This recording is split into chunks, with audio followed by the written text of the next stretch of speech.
मारुती चितमपल्ली सरांचं नाव आलं की आपल्या डोळ्यासमोर उभं राहतं ते म्हणजे जंगल, वन्य पशुपक्षी, झाडं आणि त्यांच्याविषयी केलेलं लालित्यपूर्ण शैलीत लेखन.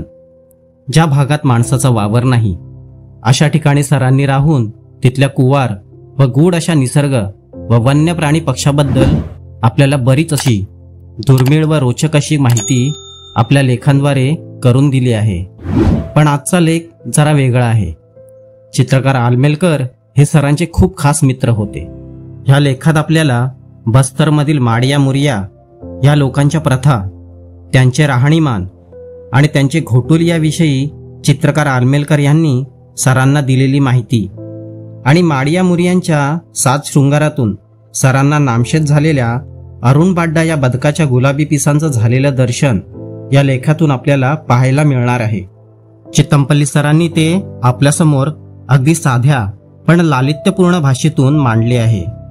नमस्कार मित्रांनो, मी रत्नदीप आणि निसर्गाच्या अंतरंगात मी तुमचे सगळ्यांचे मनापासून स्वागत करतो. हा लेख सरांच्या रानवाटा ह्या पुस्तकातून घेतला आहे. लेखाचं नाव आहे गुलाबी पिसं.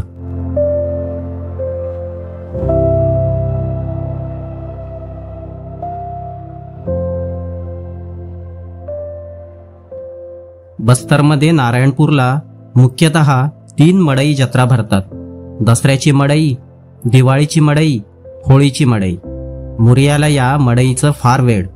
चित्रकार आलमेलकर दसरा दिवाळीची मडई चुकवीत नसत. मुंबईतील त्यांच्या नूतन कला मंदिराला देखील त्यावेळी सुट्टी असे. त्यामुळं त्यांना बस्तर भागात माडिया मुरियांची रेखाटनं काढीत निवांतपणे भटकता येई. नेहमीप्रमाणे त्यावर्षी ते बस्तरला जाण्यासाठी नागपूरला आले.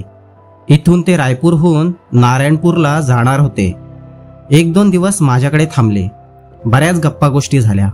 मी प्रत्येक वेळी आलमेलकरांबरोबर जाऊन नारायणपूरमधील मडई पाहण्याचं ठरवीत असे. तिथल्या माडिया मुरिया तरुण तरुणींचा 7 शृंगार व घोटुल पाहण्याची, बस्तरच्या बांबूच्या घनदाट जंगलातून भटकण्याची, अबुजबाड हे स्थळ पाहण्याची इच्छा होती. पण काहीतरी तातडीचं काम निघे आणि जाण्याचा विचार पुढे ढकलावा लागे. 1982 साली आलमेलकर आमच्यातून कायमचे निघून गेले. त्यांचा सहवास, त्यांच्या दृष्टीतून हे सारं पाहण्याची, अनुभवण्याची संधी कायमची निघून गेली. मी तडफडतच राहिलो. मनाशी म्हटलं, मी केवढा दुर्दैवी माणूस. त्या वर्षी नारायणपूरची मडई पाहून आलमेलकर जवळजवळ महिन्यानं परत आले. मोठ्या आनंदी दिसत होते.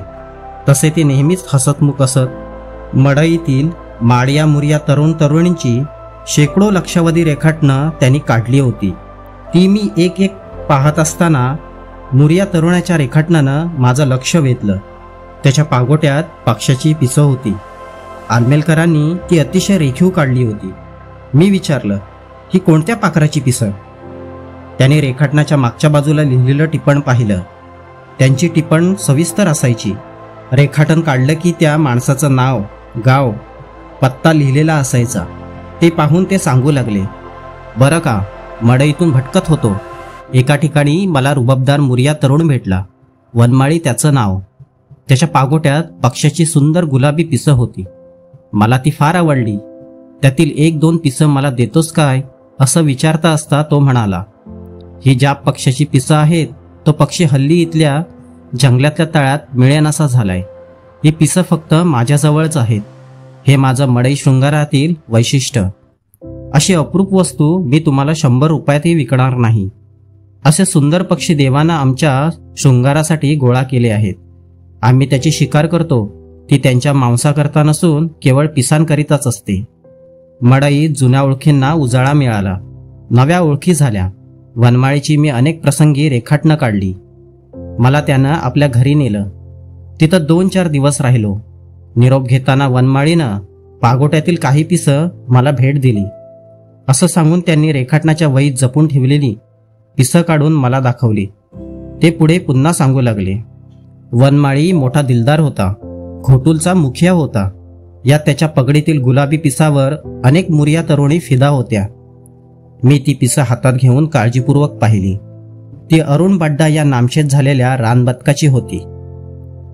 ती पिसं पाहिल्यावर मला विलक्षण चुटपुट लागली. आलमेलकरांबरोबर गेलो असतो तर मला त्या पक्ष्याचा अधिक शोध घेता आला असता. वनमाळीबरोबर तिथल्या जंगलातील तळी, दलदली व झिलाणी पाहत त्या पाखराला पुन्हा शोधण्याचा प्रयत्न करता आला असता. तिथला भूप्रदेश पाहिल्यावर बांगलादेशातील अरुण बाड्याच्या निवासस्थानाची थोडीफार प्रचिती आली असती. या पक्ष्याचं मूळ वस्तीस्थान बांगलादेश हा प्रामुख्यानं सखल प्रदेश आहे. गंगा व ब्रह्मपुत्रा यांच्या संचयन कार्यामुळं तो तसा बनलेला आहे. या नद्यांनी तयार केलेला त्रिभुज प्रदेश व पूर मैदान यामुळं बांगलादेश हा एक गाळाची माती असलेला सुपीक प्रदेश झाला आहे. जगातील अत्यंत दाट लोकवस्तीचं ठिकाण म्हणून बांगलादेशाची आता ख्याती आहे. पण 19व्या शतकात हा भूप्रदेश रानवट होता. तेथे विपुल वन्य प्राणी होते. ब्रिटिशांचं तिकडं लक्ष वेधलं ते शिकारीसाठी. जिकडे तिकडे दलदल, त्यात वाढलेलं घनदाट गवत. त्या गवताळ प्रदेशात वाघाची वस्ती होती. त्यात वाघ तर होतेच, पण सुसरीच्या झुंडीच्या झुंडी होत्या. त्यामुळे तो भूप्रदेश अस्पर्श राहिला. तिथलं निथळ पाणी गुलाबी आणि शुभ्र वर्णाच्या कमळ पुष्पांनी भरलेलं. अशा झिलानीकडं रानबदकं आकर्षित होतात आणि इथंच अरुण बाड्डा नावाचं अत्यंत दुर्मिळ रानबदक आढळून येईल.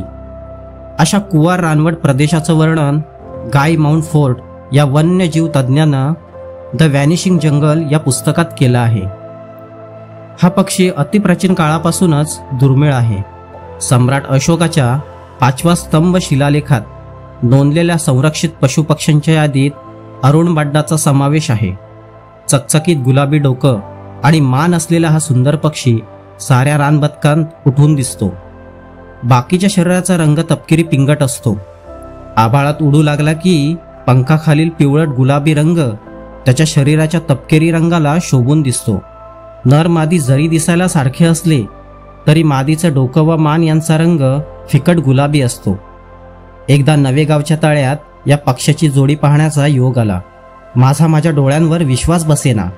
जवळजवळ 50-60 वर्ष नामशेष झालेला पक्षी दिसल्याचा आनंद गगनात मावेनासा झाला. मी माधवराव पाटलांना आणून तो दाखवला. तेव्हा त्यांचीही खात्री पटली. त्यांनी देखील 25 ते 30 वर्षापूर्वी नवेगाव जवळच्या वांगी व चिंगीच्या तळ्यात तो पाहिल्याचं आठवत असल्याचं सांगितलं. घोटूल आणि गुलाबी पिसांचा हा योगायोग ऐकून साहजिकच मला घोटूलविषयी कुतूहल वाटलं. घोटूलमधील अनेक प्रसंगावरची आलमेलकरांनी रंगवलेली चित्र आठवली. घोटूल त्यांनी जवळून पाहिलं होतं. तेथे ते त्यांचा पाहुणा म्हणून अनेकदा मुक्कामाला थांबले होते. पण त्याविषयी सांगायला मात्र माडिया मुर्यांप्रमाणे ते उत्सुक नसत. आता घोटूल फक्त नावापुरतंच राहिला आहे. मला वाटतं अरुण बाड्डाबरोबर घोटूलही नामशेष होतं की काय. मी आलमेलकरांना घोटूलबद्दल अनेकदा विचारलं तेव्हा त्यांनी त्याबद्दल मोठी मजेदार माहिती सविस्तर सांगितली. घोटूल म्हणजे एक घर. ते गावाबाहेर जंगलात बांधलेलं असतं. घराभोवती कुंपण असतं. भिंतीवर मुरिया माडियांची देवकं रेखाटलेली असतात. रंगरंगोटी केलेली असते. खांबावर नक्षी कोरलेली असते. या घराची देखभाल 7-8 वर्षापासून ते 20 वर्ष वयोगटातील मुलं व मुली करतात. त्यात घोटूलचा मुखिया असतो. तो सांगेल त्याप्रमाणे ते वागतात. कामाची वर्गवारी केलेली असते. कामं नेमून दिलेली असतात. लाकूड फाटा गोळा करणं, रात्रीचं जेवण तयार करणं, पाहुणा आला असेल तर त्यांची जेवणाची सोय ठेवणं, त्याला आनंदित करण्याकरिता नृत्य व गाणं ऐकवणं इत्यादी कामं त्यांना करावी लागतात. रोजच्या राहण्याच्या पद्धतीतही वर्गवारी असते. 8 ते 12 वर्षांच्या मुलामुलींचं सख्य असतं. ते एकत्रित बोलतात, चालतात, गोष्टी करतात. याच वेळी त्यांच्यात एकमेकांविषयी आकर्षण होऊन मैत्री होते. हा झाला पहिला गट. दुसरा गट 12 ते 15 वर्षांच्या मुलामुलींचा असतो. त्यांच्यातील पूर्वीची मैत्री एकत्रित खेळणं, नाचणं आणि झोपण्यामुळं दाट होते. 15 ते 20 वर्ष मुलामुलींचा गट शारीरिक संबंधाला योग्य असतो. अशा वयांची मुलं मुली रात्री एकत्रित जमतात, नाचतात, गातात. याच वेळी त्यांचा एकमेकांशी फक्त 3 दिवस शारीरिक संबंध येतो. त्यांच्यात प्रेमाची देवाणघेवाण चालू असते. त्याचं प्रतीक म्हणजे त्यांना हाताने विणलेली काड्यांची फणी. ही फणी बांबूंच्या काड्या आणि दोऱ्यांनी विणलेली असते. या फणीची भेट मुलगा मुलीला देतो, तसंच मुलगी मुलाला देते. ज्या मुलीच्या डोक्यावरील केसात जास्तीत जास्त फण्या ती त्या घोटूलची हिरोईन. ती घोटूलची सौंदर्यवती. ज्या मुलाच्या डोक्यात जास्तीत जास्त फण्या तो हिरो, मोठा रुबाबदार असतो तो. नायक नायिकाला सारं घोटूल भसतं. ते एकमेकांचा शृंगार करतात. मुलगा मुलीला सजवतो तर मुलगी मुलाला सजवते. कानात फुलं ठेवतात, डोक्यावरील केसाची वेणीफणी करतात. हा सारा शृंगार करताना ते तोंडाने लारे लारे म्हणतात. आलमेलकर चांगला अभिनय करीत, गातही छान. बोलता बोलता मुलं कशी गातात नाचतात ते त्यांनी अभिनयासह मला करून दाखवलं. लारे लारे लाला रे रे, मला हसू आलं. नंतर ते सांगू लागले, घोटूल पुढं आगोटी पेटवलेली असते, त्यात प्रत्येक जण आपापल्या हिश्श्याचा लाकूडफटा आणून टाकतो. नारंगी रंगाचा सौम्य उजेड पडलेला असतो. सारे जण जेवण तिथंच जेवतात. जेवण गावातर्फे असते. आपापल्या मुलामुलींचे पालक भात व भाजली पाठवून देतात. जेवण झाल्यावर सर्व मुलं अर्धवर्तुळाकार बसून नाचू लागतात. त्यांच्या विरुद्ध दिशेला मुली देखील अर्धवर्तुळात त्यांना साथ देतात. ही गाणी त्यांनीच रचलेली असतात. रोज त्यांना नवीन गाणी सुचतात. या साऱ्या नृत्यात एक विलक्षण नाद व ताल असतो. ते प्रत्यक्ष पाहिल्याशिवाय त्यातली मजा कळणार नाही. पहाटेपर्यंत ते सारेजण नाच गाण्यात बेहोश असतात. पहाटे 4-5 वाजता ते शेतकामासाठी निघून जातात. मुलामुलींच्या 3 दिवसांच्या शारीरिक संबंधात गर्भ राहण्याची शक्यता कमी. अशा संबंधातून झालेलं मूल हरामी न समजता मुलीचे आईबाप त्यांचा सांभाळ करतात. आलमेलकर पुढं सांगू लागले, नारायणपूरजवळ बागडोंगरी आहे. एकदा तिथे मी तिथल्या घोटूलचा पाहुणा होतो. त्यांचं नाच गाणं ऐकत होतो. हळूहळू त्या नाच गाण्यातील गती वाढू लागली. त्यांचं हसणं खदळणं विकोपाला गेलं. तेव्हा मला कळेना की ते इतकं का हसतात. मी दुभाष्याला विचारलं, हे गाणं तुमच्यावर बांधलं आहे, काय म्हटलं आहे त्यात? त्या गीताचा अर्थ असा, आम्ही ऐकलं आहे की जंगलच्या जनावरांना भुसा भरून मुंबईच्या अजब घरात ठेवतात. तसं एक भुसा भरलेलं जनावर आमच्यात येऊन बसलंय. नाही गात, नाही पीत, नाही नाचत, फक्त कागदावर रेघोट्या मारीत असतो. भुसा भरलेल्या या जनावराला जीवन कसं जगावं हे समजलंच नाही असं वाटतं. आमच्यासारखा तो काही पिऊन, काही गाऊन, काही नाच करून, काही शृंगार करून जगला असता तर आम्ही समजलो असतो त्याला जीवन कसं जगावं हे कळलंय. हे ऐकून मी त्यांच्याबरोबर नाचू गाऊ लागलो. तेव्हा ते सारे आनंदानं बेहोश झाले. त्यांना वाटलं आता मी त्यांच्यातलाच आहे. एकदा घोटूलमध्ये नृत्य चालू होतं. सारा गाव ते पाहायला आला होता. 30-35 वर्ष वयाची अंजिरा त्या गर्दीपासून दूर उभी होती. मी तिला विचारलं, तू का नाचत नाहीस? त्यावर ती म्हणाली, अरे भाऊ, मी आता काय नाचणार? ज्यावेळी मी घोटूलची होते त्यावेळी खूप साज शृंगार केलाय, खूप खेळले, खूप नाचले, खूप गायले. आता माझं लगीन झालंय, 2-4 मुलांची आई झालीये.